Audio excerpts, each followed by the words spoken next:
So welcome back to my corner. Conversation was wild. A lot of persons were like, that try not green, not trying for this generation.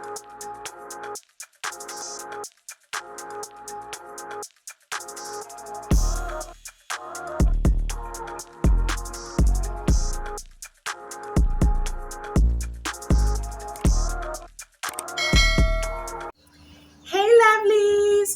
So welcome back to my corner again. So on today's episode, we're discussing a very interesting topic.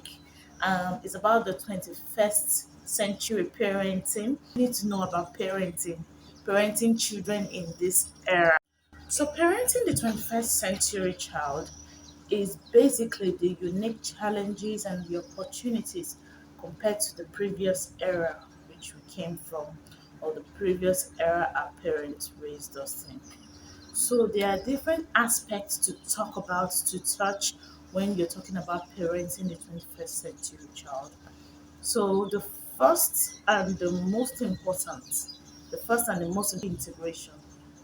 Yeah, with this technology integration, you could agree with me that the grow up with this technology, the growth at which these children has experienced over the couple of, say, 15, 20 years down the line is quite different from what we grew up with. They are with this, these technologies are in their faces, they grow up with it, they eat with it, they sleep with it. So, and they have it at their fingertips. So even if we try to shield them, it's very important, irrespective of the disadvantages, it also has its advantages as well. So therefore, we have to make it as safe as possible. So we have to think about their how to navigate screen time, how to navigate online safety, and so many other things to make it a safe space for them. What I do basically with my children or with my child, what I do is I open a Gmail account. From my Gmail, then I link it with something called the family link. I don't know if you're familiar with that. From family link, you could do anything. You could restrict screen time. You could put days they are not to watch. You could lock their phones. So you basically know what they're doing. There are certain apps they could never see, they could never watch from because you already have that locked in the family link. And if they download, you get a prompt that they're about to download something that you should give a prompt to accept, whether to accept or not. So with that, you could curtail um, online safety. You could know what they're doing with their tablets or their phones. For me, I don't even accept phones. It's just a tablet. Whatever you want to do, you can do it on your tablet. And another aspect to parenting again is diversity and inclusion. Yeah, this is also a very important one, but it's also very delicate as well to emotional intelligence. Most kids are not emotionally intelligent when it comes to stuff like that, some to certain things, because it's not their fault. Yeah, because over the past era, that we didn't know anything called autism, but it has been made to light that there are some children that are struggling with that are autistics, that have behavioral patterns and the rest. So you have to understand what that child is going through. If you don't, there are articles, there are literatures to read about. You read, you know, not all children are emotionally intelligent. So, easy Klein, the main factor is just be kind. Teach your children to be kind towards one another because eventually they will grow up, they will leave that your nesting area. Just teach them to be kind. I see children bullying. I hear of cases children bullying. I don't blame the children. If a child is a bully, I don't blame the child. You should look inwardly to the parents. Sometimes the parents are doing their best, but your best is not good enough. It should reflect. Your child should not bully other children because they look a certain way or because you feel that they are put in a certain way, it's not their fault. It's not anybody's fault. For the fact that you're privileged, for the fact that, yeah, so it's just basically to teach children to be kind. Teach your kids to be kind. There are exercises you could do with your children to test, to know if they are kind to other children. You could do it in your house. What I do with my girl, I put her in some certain scenarios and I want to see her reaction. And from the way she reacts, I'll tell her, no, this is wrong. You don't talk to people like this. You don't say this about somebody. This is how you're supposed to talk. And they are kids, their brain are like sponge, they absorb anything you tell them. So at that tender age, it's right for you to instill those morals, those decorum in a child. It's very important and necessary. Then another thing, another aspect that I'll delve into, mental health. So most times parents are very oblivious to this aspect. They should know if a particular situation is putting a child, is making a child go through mental stress. Parents should, if a certain situation at home, it could be you quarreling, it could be divorce, it could be a whole certain other things, but you should know, how does that impact your child? How is it impacting in a good light or in a bad light? Definitely stuff like that doesn't impact in a good light. So you should be able to be sensitive to certain things like this, be sensitive to situations like this.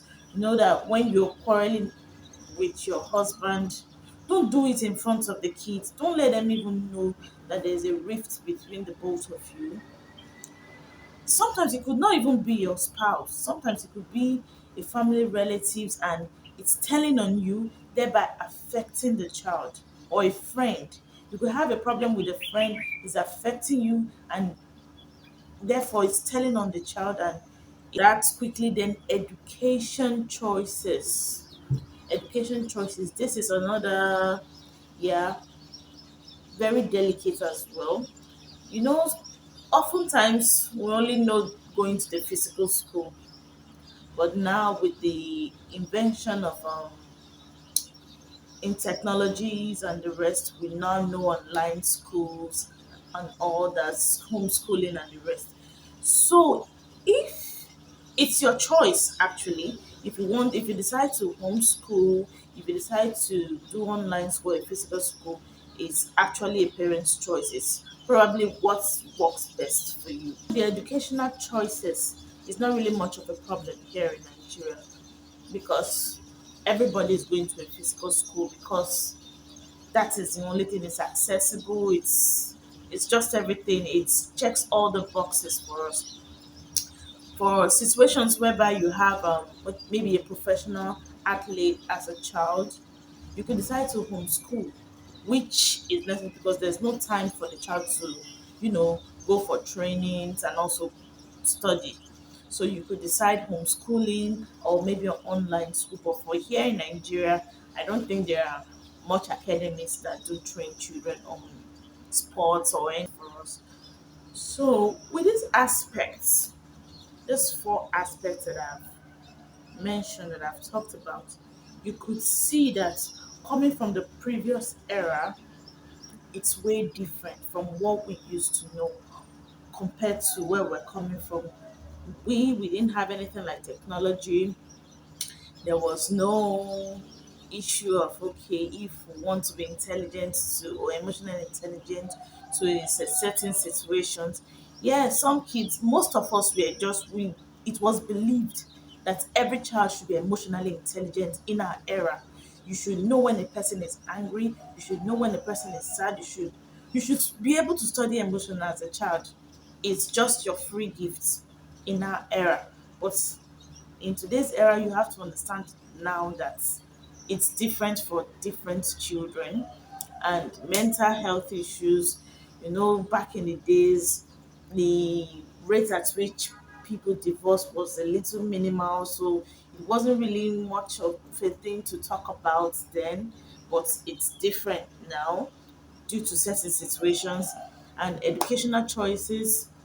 Well, that is not really much of a problem compared to the previous year, but it is different because there's been an integration of other things like the homeschooling and the online schooling as well. So it's different for you to be able to parent this 21st century child. You need to understand these various aspects. So, having discussed those aspects we talked about, now let's look at another important topic as well that is always coming up, which is discipline. How do you discipline these 21st century children? Well, for me, discipline is even the major thing because these kids are not, you can't discipline them the way, you can't say, oh, because you grew up in a certain kind of way, your parents treated you in a certain kind of way, you want to pass that to your children. That era has passed. This is a whole new era, so you have to understand, you have to learn for you to be able to discipline this 21st century child. And if you look at the way our parents raised us, if you look at the way our parents raised us, you find out that our siblings, if you have a younger sibling that you're about, say, between the ages of 5 to 10 years older than, you find out that the discipline has changed. Oftentimes we hear things like, and the way my parents treated me, or the way my mom or my dad did a certain kind of thing is different from the way they are doing that to my younger one. It's normal. It happens in every family. It's just normal. Because then they felt the age gap between the two of you is different. So the way your parents enforces that discipline to you and the way they are going to enforce it on your younger one is totally different. Because I remembered when growing up, I prefer to stay with my grandparents because your grandparents will treat you better than the way your parents were treating you. Your parents, they don't want you, they don't they take any nonsense. They don't popo you.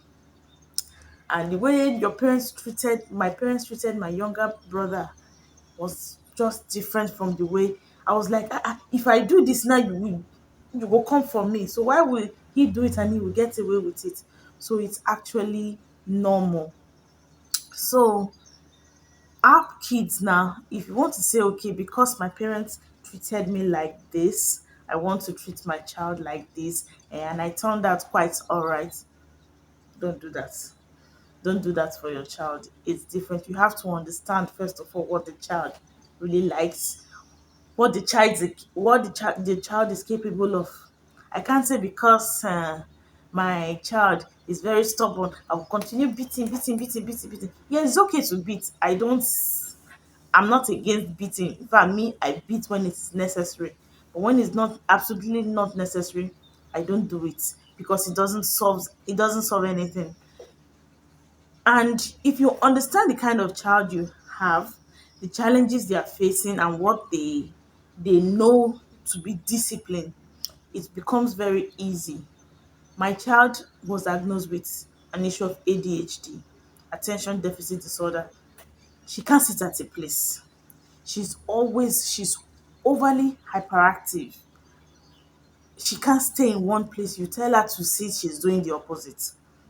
So you find out that if you start beating such child, you're not doing anything. There is no remedy. You are not salvaging the situation. Instead, you are just being harsh for nothing because you know the challenges of this child.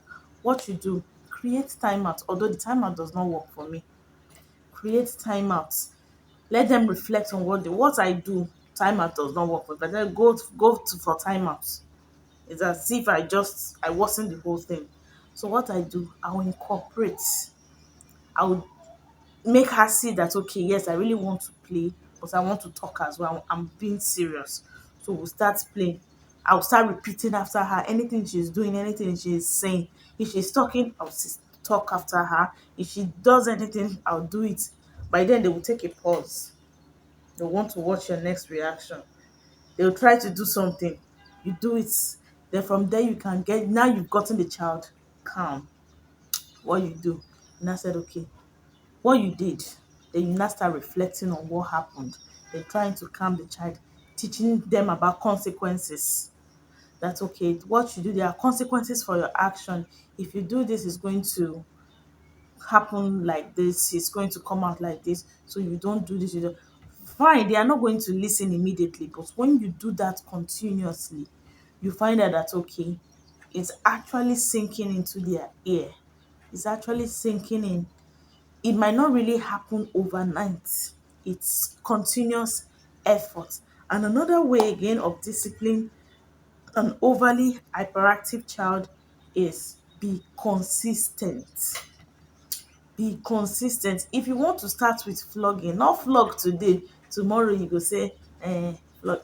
If you know you want to start with beating, but I don't advise beating the child. First of all, not every situation deserves beating. Yes, these children some kind times we make just light them one, but not all situations deserves that kind of beating. Just take cane and start flogging a child. No, not all situation warrants that. What you do, be consistent. If you know you want to, like me, I shout. I shout a lot. So once I just shout, stop that, or come down from that place, or stop what you're doing. They might not hear at first, but that's fear. From there, you can go and take the child. Be consistent with that. Be firm. Don't say, stop that. Don't do that. They will not listen to you. Like my child, she will not listen to you. She will even be laughing that this woman is not even serious. You want me to stop that and you're using that tone. You have to be firm. I will shout and I will be very firm with it. Stop that. That is what I do. Very consistent with it. Very, very consistent. Another thing again that I do is open communication. When I've gotten them all calm and I just try to open the communication. Although she did not start talking on time. At the age of 3, she was non-verbal. She wasn't talking. She just started talking about some few months back. She had an issues, whole lot of things. There was a tonsil growth on her throat. So we had to surgically remove the tonsils and the adenoid. So we see that after 6 months after post-op, after the operation, she started improving. She started becoming vocal, she started becoming verbal, she started expressing herself well. Then before, at 2, she was not saying nada.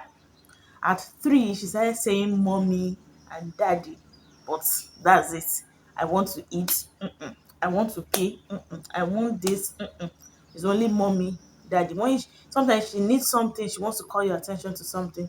She'll just say mommy, and she'll pause. She'll be looking at you. She does not know what to say. She doesn't know how to say it. So she just started that communication, and I'm encouraging her. I'm very open with communication. So once I just want to get her talking. Let her, even if it's blabbing, just let her get her talking. Let her say something.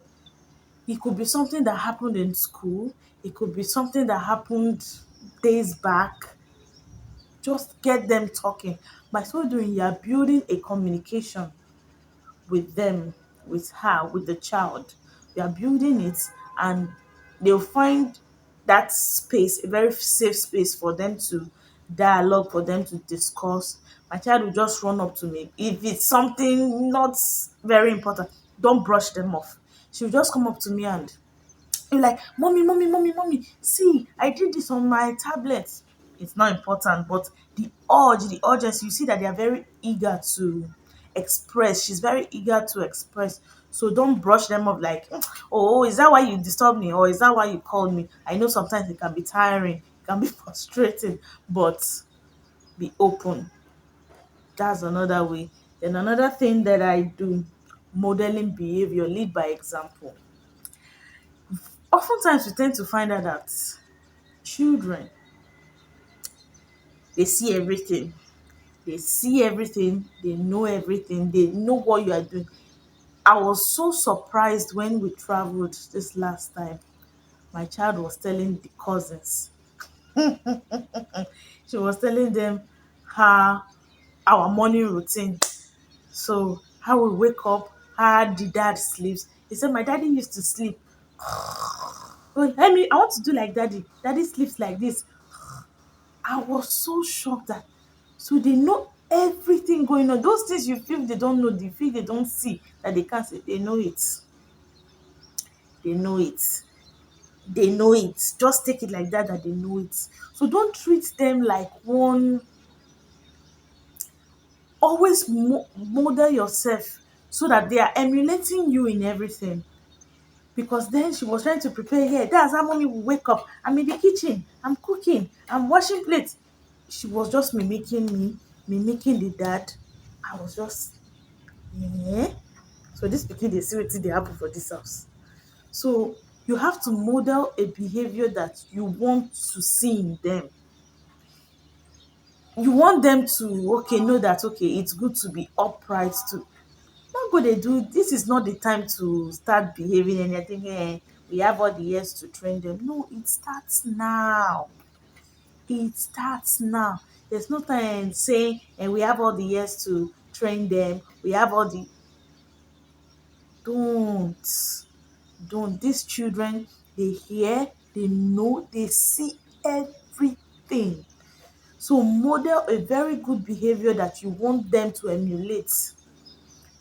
This is not the time to say you are playing one music and you are dancing anyhow. They will see you. If you don't want that in your child, they will see you. This is not the time to be doing TikTok trends in their presence. They are doing if you don't want that, most parents are okay with, but me, I'm not okay with a child dancing or saying vulgar things. No, a child should be a child. Let's just keep their innocence that way. Yes, they will know, but emulate a kind of behavior, a kind of pattern, a kind of character you want them to portray. For me, then another thing, limiting screen time. This has been an issue in our time. Only television be the only screen wey we dey see, and that one is dependent on NEPA. If light dey, hallelujah. If light dey, you don finish your chores. Then growing up, we used to watch Super Story every four, it's four, yeah, every 4 o'clock every Thursday. My mom will tell you before you sit and watch Super Story, you must have done your assignment. You must have washed plates.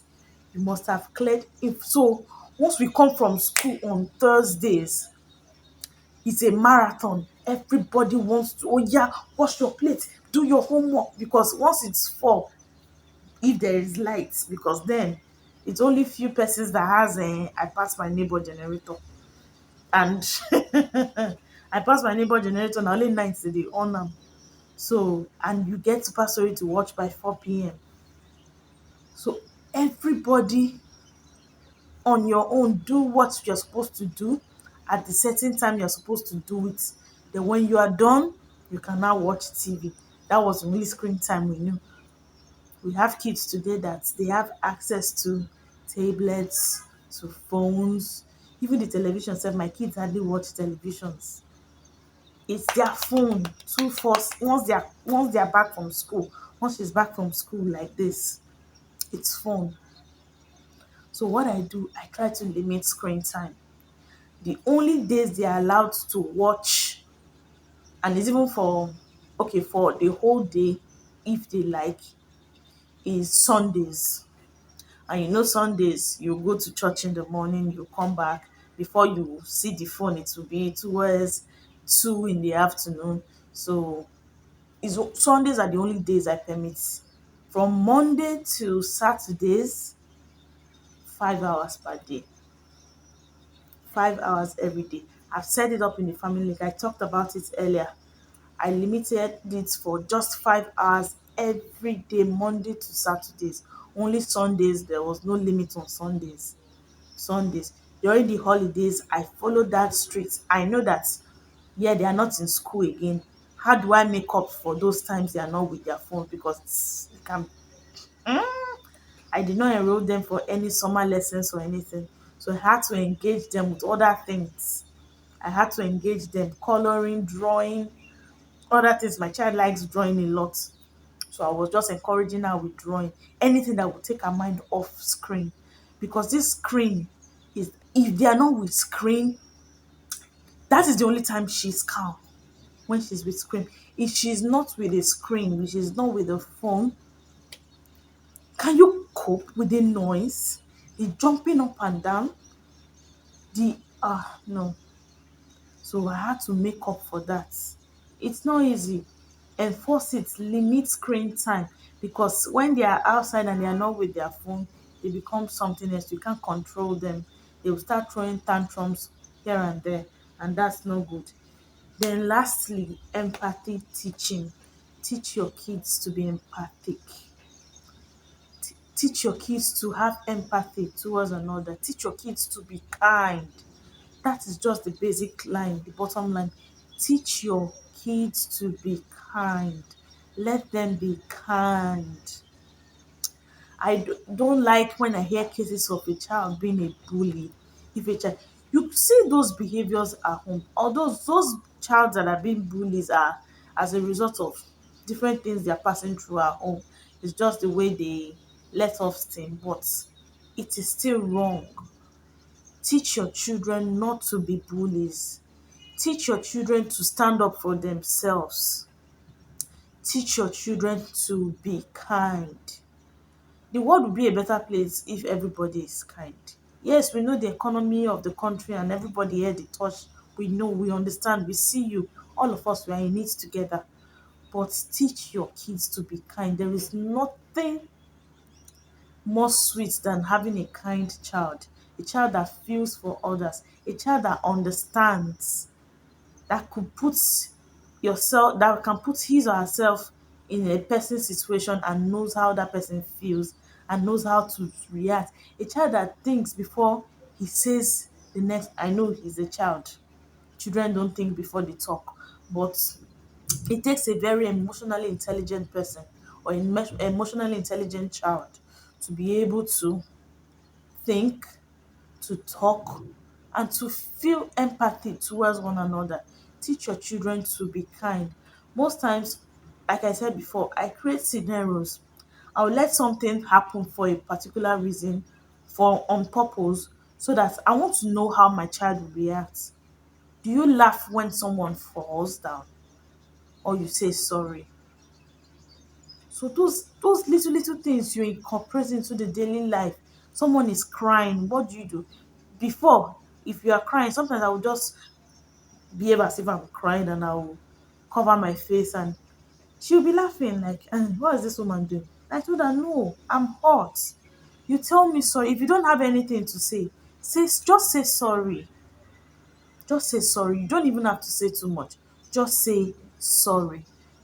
So that is last thing I have to say about discipline. Discipline these kids. Not be being so, and don't go about there saying you will raise them the way they beat you, you will beat your children like that. After all, you turned out okay. These kids are not you, and you are not this kid. You can't even imagine, you can't even begin to deal. You are not this kids and this kid. If I read something on Facebook, was it Facebook or Twitter? I saw something that if you're a girl child, and every girl child I know that was born in the 90s would have experienced this thing. If you're preparing your parents, or your mom is preparing you to go to school for the next week, and they take you to the hairdresser place, it's probably in the market. We don't go to any fancy salons. My mom usually takes us to the market to make our hair. Depending on the style you are making, the woman normally puts your head in her thighs, in her inner thighs, and she'll be making your hair. There's a smell always. I perceived that smell. But then, who born you where to talk? We don't even know where. At a point, I thought that was when it was just smelling normally. If they take me to Madam A today, that is how Madam B will smell, that is how Madam C will smell. So I just thought it was the normal smell, not much of a big deal. You go put your head there, you go chop the smell like that. Nobody they complain.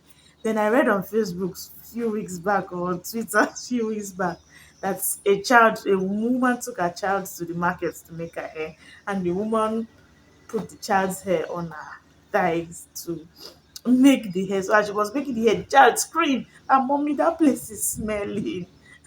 Mommy, that place is smelling. So she had to take her child to somewhere else to make the hair because the child refused to make hair. So the comment section, trust the comment section, his comment section was wild. A lot of persons were like, that child not green, not trying for this generation children. No, they will not take it. But the fact that you took it, they are not going to take it. Ah, so the comment section went wild. People were just dropping their own opinion. I said, in my own opinion, I was like, we shop this smell way back. Oh, we shop and not be say. To a point, I was thinking that is how the smell was normally. But you see these children, they no wan gree for anybody oh. They no wan gree for anybody. So don't say because you accepted it then, this child, the child of today, they will not accept it oh. They will shout, they will. So don't even try it. Don't even try it that say you want to enforce the way your mom or your dad disciplined you. You want to bring it back to 2024. Nne, biko. No, no, no. Instead, read literatures. There are a lot of articles about all these things. Read from your everyday life. You will know what you will know what to do. Life will teach you because when you experience these children, life will teach you. Of course, a lot of things has happened over the years that it has not crossed. Yes, we are going to take the good ones and leave the bad ones. It's good, yes, to take the traditional method and incorporate it with the modern method. That's fine. In fact, that's even the best. But this video is going to be in two parts. From the other part, I will talk about the effects and some other things on my next video, on the part two of this video. So if you've watched till this point, please like, comment, and please subscribe. Please subscribe, and if you really enjoyed this sort of content, please let me know in the comment section. Put it there so that I post certain things like this. So till next time, I'm still Bessie. Yo, thanks for tuning in. Thanks for staying. Bye.